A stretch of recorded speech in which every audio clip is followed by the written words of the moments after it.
China imezionya nchi za Magharibi hasa Marekani na Israel ikizitaka ziuzime moto wa vita usiokuwa na tija waliowasha dhidi ya Iran kwa kigezo cha suala la nyuklia. Waziri wa mambo ya nje wa China amesisitiza ulazima wa faili la nyuklia la Iran kuondolewa kwenye wingu la vita.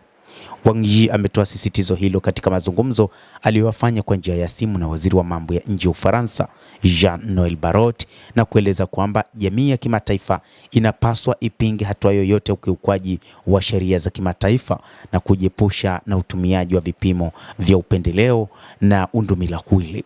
Wang ameongeza kuwa madola makubwa yenye nguvu yasitumie sababu ya kuwa na uwezo wa juu wa kijeshi kuanzisha mashambulizi dhidi ya nchi zingine na dunia isirudishwe kwenye sheria za msituni. Waziri huyo mambo ya kigeni amekumbusha kuwa hatimaye baada ya yote italazimu kuirejesha kadhia ya nyuklia ya Iran kwenye mkondo wa kisiasa na diplomasia, na akasema anatumai kwamba kwa kufuata mwelekeo na kuwazingatia uhalisia, Ufaransa itaungana na ushirikiano na China katika kuelekeza hali ya mambo upande wa kupunguza mivutano na kulinda misingi mikuu ya uhusiano wa kimataifa. Katika mazungumzo hayo, Jean-Noel Barrot alibainisha mtazamo wa Ufaransa kuhusu hali ya hivi sasa ya Asia Magharibi, na akasisitiza kwamba katika mazingira yaliyopo inapaswa pande zote zifanye jitihada za kupunguza mivutano na kutatua suala la nyuklia la Iran, tofauti nyinginezo kwa njia ya mazungumzo. Hata hivyo, Iran imesema kwamba wakati huu haitakuwa tayari kutazama kwa kuangalia mashambulizi yanayofanywa na Marekani pamoja na Israel, wakisema kwamba wakati huu wanaenda kuiwasha moto Tel Aviv na maeneo mengine yote ambayo Marekani ina ngome zake za kijeshi. Moja kati ya mambo ambayo wakati huu China pamoja na mataifa ya Magharibi yanatazama ni namna ambavyo Marekani haikudhani kwamba Iran ingejibu vikali kiasi hicho.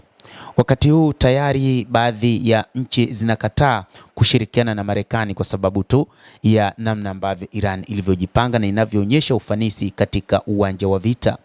Hii ndio sababu wakati huu rais wa Marekani naye amesha panic na kuona kwamba hali imekuwa tofauti na kile alichokitarajia, lakini wakati huu baadhi ya viongozi wanaona kwamba vita hivi vinazidi kuleta athari kubwa, athari za kiuchumi.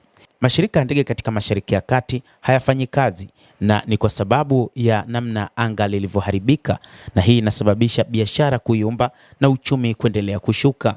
Hali inatarajiwa kwamba kadri siku zinavyozidi kwenda, bei ya mafuta itaweza kupanda zaidi na zaidi.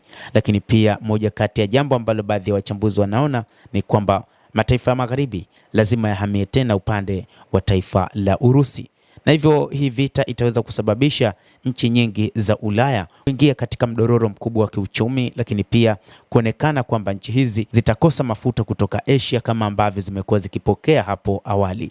Endelea kutufuatilia mtazamaji, lakini usisahau kulike, usisahau kucomment, kadhalika kusubscribe channel yetu hii. Naitwa